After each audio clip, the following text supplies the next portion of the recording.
hapon na to o ilang gabi na pag naghuhugas ako, pumupunta siya dito sa may bintana. Ilang gabi ko na siyang nakikita na andyan siya eh. Tapos dyan siya natutulog. Tapos after kong maligo, after ng trabaho ko, after kong maligo, sisilipin ko siya dyan. Wala na siya doon sa, dyan sa place niya. Ewan ko. Lagi siyang andyan. Siguro gusto niyang gusto niyang makipagkaibigan sa akin, kaya lagi siyang andon tuwing naghuhugas ako after ng dinner. Andyan siya, doon siya.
Ganun pala pag natutulog yung mga birds, nakatago yung isang paa nila. Kasi ayan kanina pa sa dyan na natutulog. Pero wala yung isang paa niya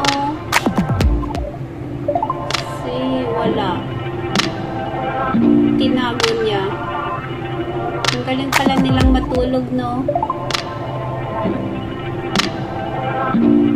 Tapos yung buntot nila, ganyan pala siya.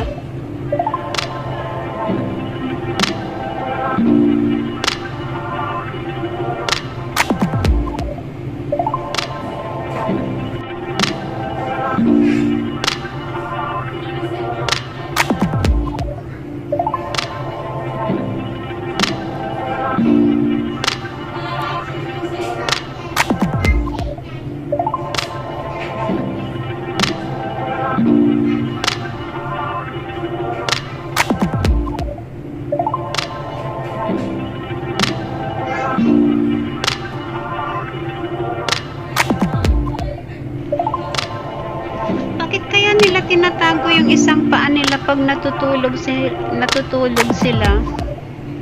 Tapos yung buntot pa nila, ganun pa rin. Ganun pala sila matulog. Nakatago yung isang paa. Isang paa lang. Hindi kaya sila napapagod? Gusto ko nga siyang tanungin kung hindi siya napapagod. Bakit niya tinatago yung isang paa niya? Nangangawit na siya ata. tanungin ko nga siya. Uy, bird, pagod ka na ba?